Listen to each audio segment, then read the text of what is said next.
बिस्मिल्लाहिर्रहमानिर्रहीम। अस्सलाम वालेकुम everyone, welcome to this class.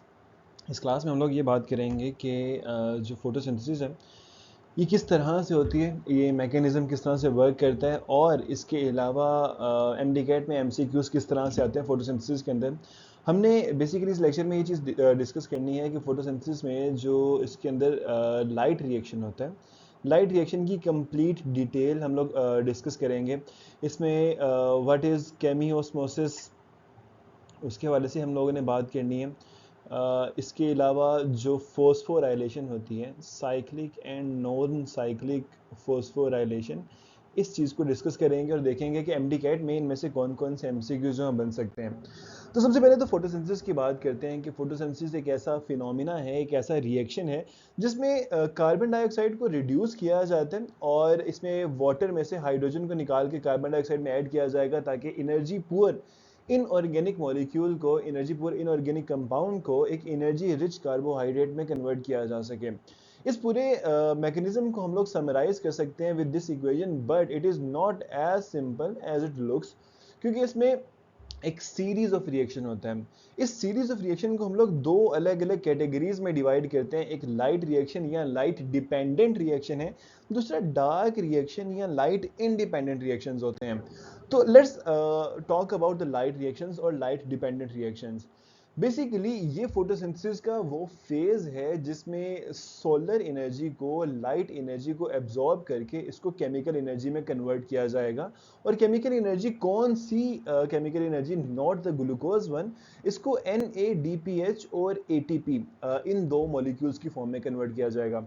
जो निकोटिनामाइड डाइन्यूक्लियोटाइड फॉस्फेट हाइड्राइड है, ये वाला मॉलिक्यूल भी हाई एनर्जी मॉलिक्यूल है। एटीपी आप लोगों को ऑलरेडी पता है कि एटीपी एक बहुत हाई एनर्जी मॉलिक्यूल है, that is basically the currency of energy in any organism. और the production of ATP is known as phosphorylation. Why is it relevant here? जो लाइट रिएक्शन होता है इसमें फोस्फोराइलेशन होनी है और दो अलग अलग मैकेनिज्म्स के जरिए होती है, साइक्लिक फोस्फोराइलेशन और non cyclic phosphorylation. Non cyclic one is more common, जो साइक्लिक है वो इतनी कॉमन नहीं होती। तो लेट्स सी कि जो हमारे पास ये पूरे का पूरा मैकेनिज्म है वो किस तरह से चलता है। Before we get into that, हमने सबसे पहले बात करनी है कि लाइट रिएक्शन को करने के लिए जो फोटोसिंथेटिक मशीनरी है, हमने पहले भी फोटो सिस्टम्स के बारे में बात की है कि फोटोसिंथेटिक मशीनरी क्या होती है, light absorbing machinery. We get to see there are complex of photosynthetic pigments known as photosystems। इसके बारे में हम लोगों ने पिछले लेक्चर के अंदर भी डिस्कस किया था। दो अलग अलग तरह के फोटोसिस्टम्स होते हैं, फोटोसिस्टम 1 एंड फोटोसिस्टम 2। जो फोटो सिस्टम्स होते हैं ना, फोटो सिस्टम के अंदर हमारे पास दो कंपोनेंट्स होंगे। एक antenna complex, light absorbing antenna complex, या सिंपली उसे एंटीना कॉम्प्लेक्स कह लें। किसी भी एंटीना का काम क्या है? उसने चीज़ों को एब्जॉर्ब करना है। और दूसरा इसके अंदर जो कंपोनेंट होता है that is reaction centre. Antenna complex ने लाइट एनर्जी को एब्जॉर्ब करके रिएक्शन सेंटर को ट्रांसफर करना है। और रिएक्शन सेंटर जो होता है वहाँ पे जो क्लोरोफिल है उसका एक इलेक्ट्रॉन एक्साइट करता है, इलेक्ट्रॉन एक्साइट करके जो है बाहर चला जाता है। वहाँ पे इलेक्ट्रॉन एक्सेप्टर्स मौजूद होते हैं और फिर वहाँ से एक छोटी सी इलेक्ट्रॉन ट्रांसपोर्ट चेन चलती है जो कि लाइट रिएक्शन को कंप्लीट करने में हेल्प करती है। और at the end we get energy in the form of ATP and NADPH molecules. जो फोटो सिस्टम्स होते हैं, मैंने आप लोगों को थोड़ी देर पहले बताया, there are two different types of photo systems जो कि फोटोसिंथेसिस में इन्वॉल्व होते हैं, photo system 1 and photo system 2। अब यहाँ पर फोटो सिस्टम 1 को बेसिकली फोटो सिस्टम 1 इस वजह से कहा जाता है क्योंकि ये डिस्कवर पहले हुआ था। लाइट रिएक्शन के अंदर, फोटोसिंथेसिस के अंदर अगर हम रिएक्शन के सीक्वेंस के बारे में बात करें तो फोटो सिस्टम 2 पहले रिएक्शन में इन्वॉल्व होगा, फोटो सिस्टम 1 जो है वो बाद में रिएक्शन में इन्वॉल्व होगा। लेकिन इनकी जो नेमिंग है वो इनकी डिस्कवरी के टाइम के लिहाज से जो है ना वो रखी गई है। फोटो सिस्टम 1 के अंदर क्लोरोफिल ए जो होता है उसने 700 नैनोमीटर की लाइट को एब्जॉर्ब करना है। इस फोटो सिस्टम को हम लोग P700 कहते हैं। फोटो सिस्टम 2 जो है उसमें जो क्लोरोफिल है वो 680 नैनोमीटर की लाइट को एब्जॉर्ब करेगा, तो it is known as P680। Both of these, बल्कि बोथ नहीं, all three of these points, ये जो तीनों पॉइंट्स हैं, they are extremely important for MCQs. MCQs में ये चीजें इजीली पूछ ली जाती हैं, पहले भी पूछी गई हैं।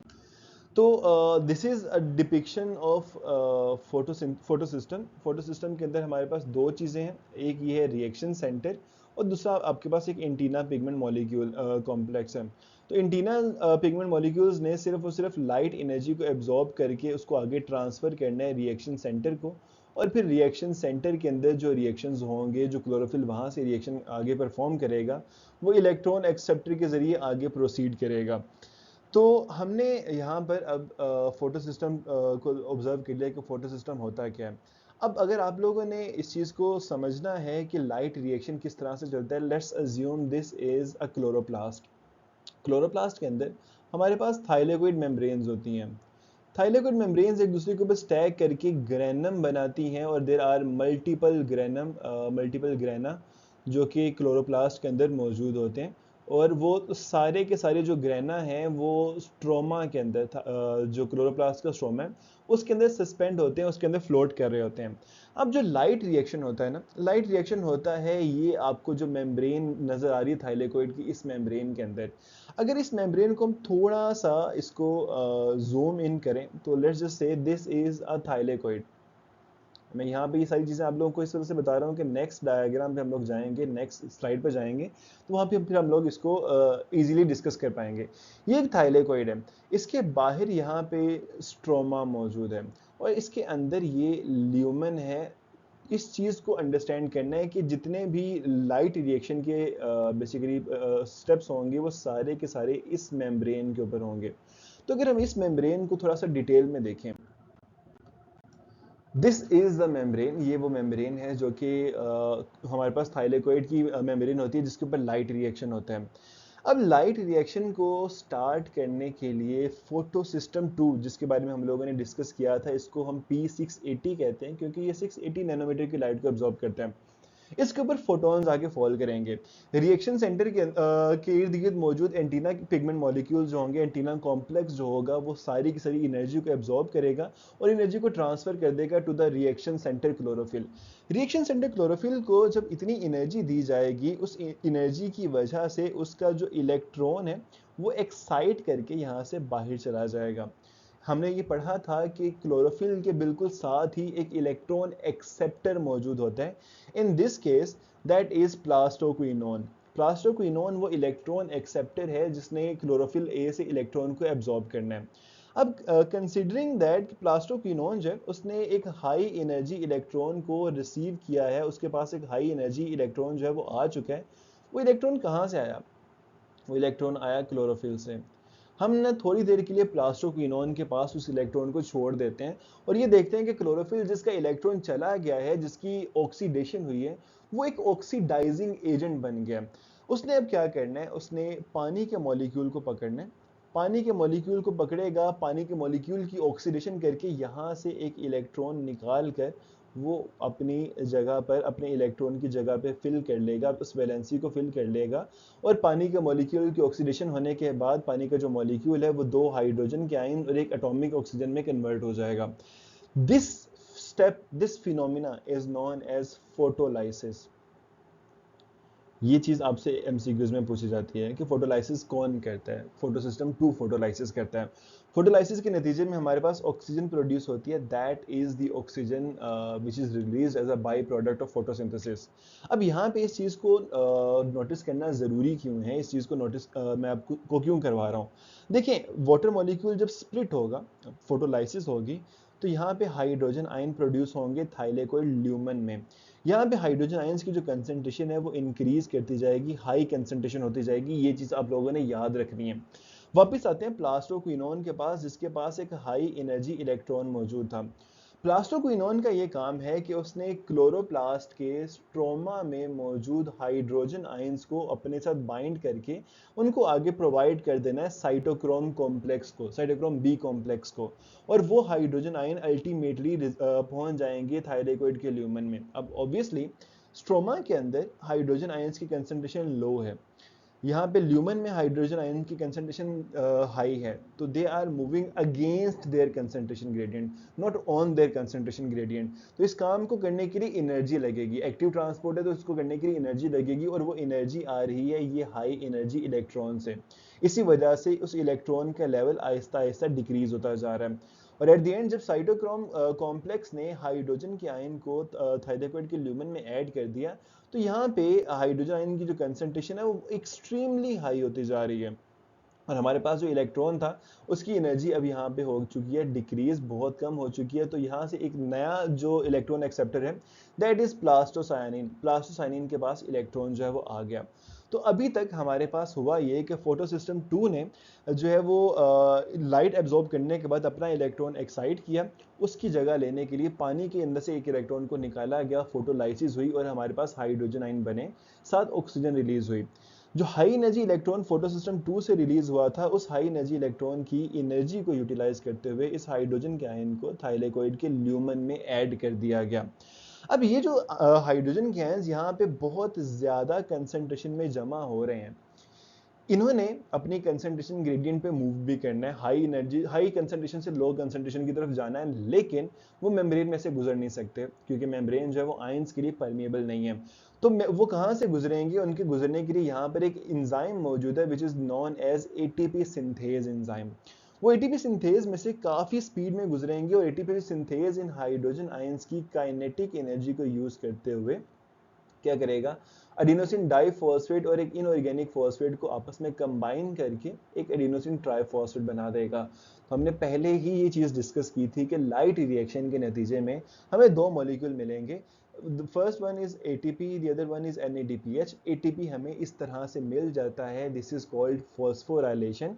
ये नॉन साइक्लिक फॉस्फोराइलेशन है, और अगर आप लोग यहाँ पे एक चीज को ऑब्जर्व करें तो इलेक्ट्रॉन जो है उसने या हाइड्रोजन आयन जो है उनकी एक इस तरह की शेप बनती है, उनके ट्रेवल का एक इस तरह का पाथ बनता है। तो it resembles the letter Z, ये Z से रिजेंबल करता है, that is why it is also known as Z scheme या नॉन साइक्लिक फॉस्फोराइलेशन। अब इसको यहाँ से एक दफा के लिए रिमूव करते हैं, और उसके अलावा हमारे पास ATP आ गया जो कि नॉन साइक्लिक फॉस्फोराइलेशन के जरिए आया। अब हमारे पास जो प्लास्टोसायनिन है उसके पास एक इलेक्ट्रॉन मौजूद है, जो एक्स्ट्रा इलेक्ट्रॉन मौजूद है, ये कहाँ जाएगा। इस चीज को अंडरस्टैंड करने के लिए हम बात करते हैं फोटो सिस्टम 1 की। फोटो सिस्टम 1 के ऊपर जब लाइट एनर्जी आकर फॉल करती है, 700 नैनोमीटर की लाइट एनर्जी फॉल करेगी, तो यहाँ पर भी इलेक्ट्रॉन जो होंगे वो इलेक्ट्रॉन एक्साइट होंगे। उन इलेक्ट्रॉन्स के एक्साइट होने के बाद यहाँ पर भी एक इलेक्ट्रॉन एक्सेप्टर होगा। इसके बारे में एमसीक्यूज क्या पूछे जाते हैं, it is a ferredoxin, ferredoxin iron and sulphur containing protein. इसका नाम फेरिडॉक्सिन है, इसको FD से रिप्रेजेंट किया जाता है। ये यहाँ पे उस हाई एनर्जी इलेक्ट्रॉन को एक्सेप्ट करेगा, और फेरिडॉक्सिन ने सिर्फ इलेक्ट्रॉन को ट्रांसफर करना है, वो एक इलेक्ट्रॉन कैरियर है। उसने इलेक्ट्रॉन किसको ट्रांसफर करना है, एक एंजाइम को। एंजाइम कौन सा है हमारे पास, that is ferredoxin NADP reductase enzyme. Ferredoxin NADP reductase enzyme ने उसके नाम से क्या चीज जाहिर हो रही है, उसने NADP को रिड्यूस करना है। वो NADP को रिड्यूस करेगा और फेरिडॉक्सिन से इलेक्ट्रॉन को लेकर NADP को प्रोवाइड करेगा, ताकि हाइड्रोजन को उसके साथ ऐड करके NADPH बनाया जा सके। फॉर दिस रिएक्शन उसको तकरीबन जो है वो 4 इलेक्ट्रॉन्स की जरूरत पड़ती है ये काम करने के लिए, और ये भी एक MCQ है कि इसे कितने इलेक्ट्रॉन्स की जरूरत पड़ेगी। तो हमारे पास ये जो इलेक्ट्रॉन है वो एट द एंड NADPH तक पहुंचा, and we got the other product of light reaction. अब इसके बाद जो फोटो सिस्टम 1 से इलेक्ट्रॉन एक्साइट हुआ था उसकी कमी को पूरा करने के लिए हमारे पास एक इलेक्ट्रॉन पहले से मौजूद है प्लास्टोसायनिन के पास।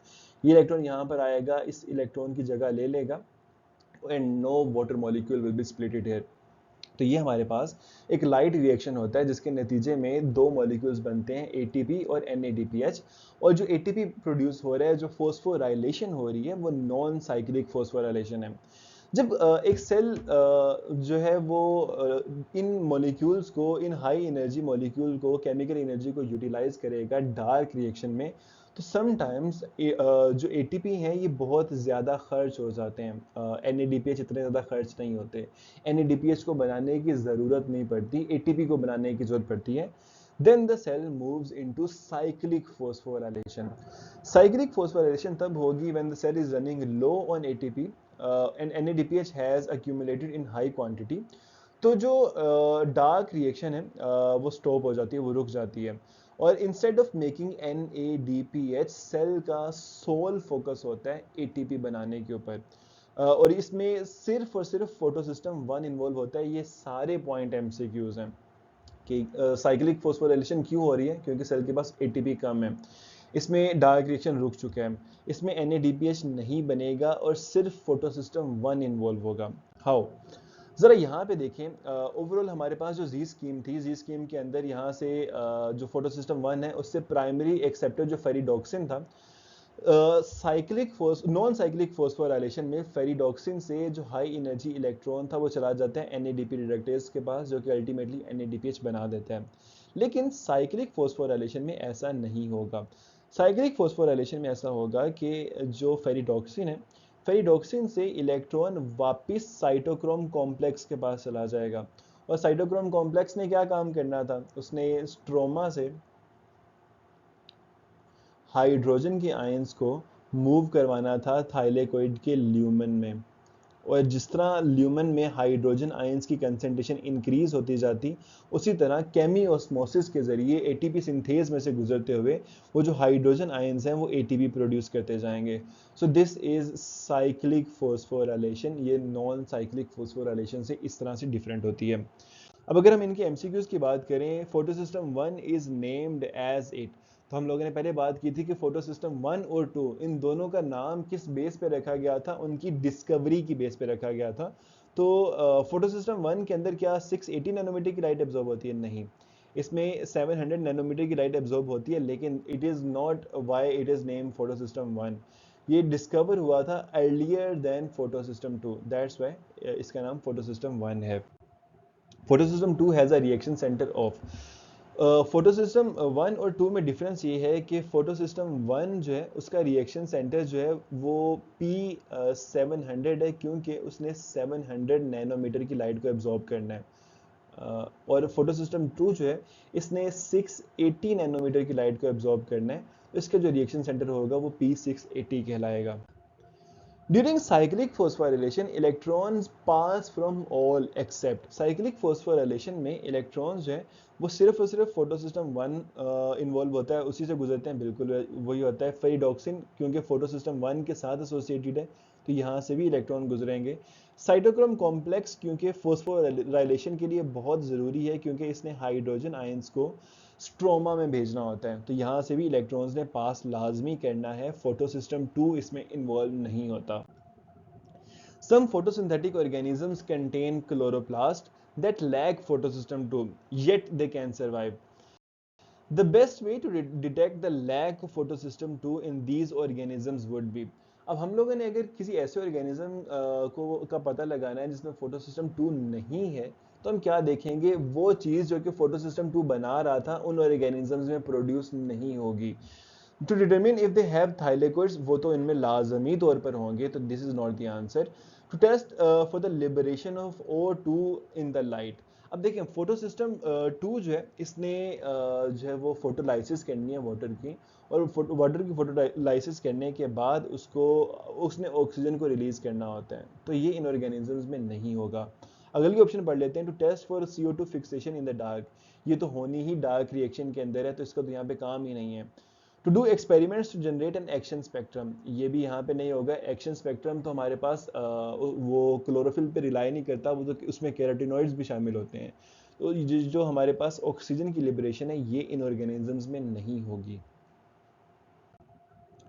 The final acceptor of electrons during the non cyclic electron pathway. जो जी स्कीम होती है उसमें इलेक्ट्रॉन का फाइनल एक्सेप्टर जो फेरिडॉक्सिन है, फेरिडॉक्सिन से FNR ferredoxin NADP reductase enzyme क्या करता है, इलेक्ट्रॉन को पकड़ता है और NADP इसको इलेक्ट्रॉन प्रोवाइड करता है, जो कि एट द एंड हाइड्रोजन के साथ बाइंड करेगा और NADPH बना देगा। Each photon of light excites only one electron. ये ऐसी चीजें हैं जो कि आप लोगों को याद रहनी चाहिए। तो एक फोटोन जो है वो एक इलेक्ट्रॉन ही एक्साइट करता है। वाटर स्प्लिट्स ड्यूरिंग फोटोसिंथेसिस, इन और ऑन। जो पानी है उसको जब स्प्लिट किया जाता है, फोटोलाइसिस होती है पानी की, तो वो कहाँ पर होती है, वो एक तो फोटो सिस्टम 2 के अंदर होती है। लेकिन फोटो सिस्टम 2 जो है वो कहाँ पर फोटोलाइसिस करता है, क्या वो थाइलेकोइड मेम्ब्रेन के आउटसाइड करता है? नहीं, वो तो स्ट्रोमा होता है। तो ये दोनों ऑप्शन सेम है, बेसिकली दोनों ऑप्शन ही गलत है। एट एटीपी सिंथेज कॉम्प्लेक्स भी नहीं होता, थाइलेकोइड मेम्ब्रेन की इंटीरियर स्पेस में होता है जो पानी को फोटोलाइज किया जाता है। NADP reductase transfers electron from, उसने इलेक्ट्रॉन को कहाँ से ट्रांसफर करना है। अब देखें NADP रिडक्टेज है, यानी कि उसने NADP की रिडक्शन करनी है। तो इलेक्ट्रॉन ट्रांसफर तो वो उसने NADP को करना है, NADP से नहीं करना। तो ये वाली ऑप्शन यहाँ पे गलत है। Ferredoxin to NADP is the right answer. Which statement is not true about non-cyclic electron pathway? Non cyclic phosphorylation के हवाले से कौन सी स्टेटमेंट जो है वो सही नहीं है। It absorbs photons into photosystem 1, बिल्कुल ये तो दोनों साइक्लिक नॉन साइक्लिक दोनों में ही होता है। It is a long pathway, yes it is a long pathway. It produces ATP, phosphorylation का बेसिकली मतलब ये है कि उसने एटीपी प्रोड्यूस करना है। कार्बन डाइऑक्साइड फिक्सेशन जो है ये डार्क रिएक्शन में होती है, ठीक है। तो ये हमारे पास इस चीज के हवाले से ट्रू नहीं है, this will be the answer.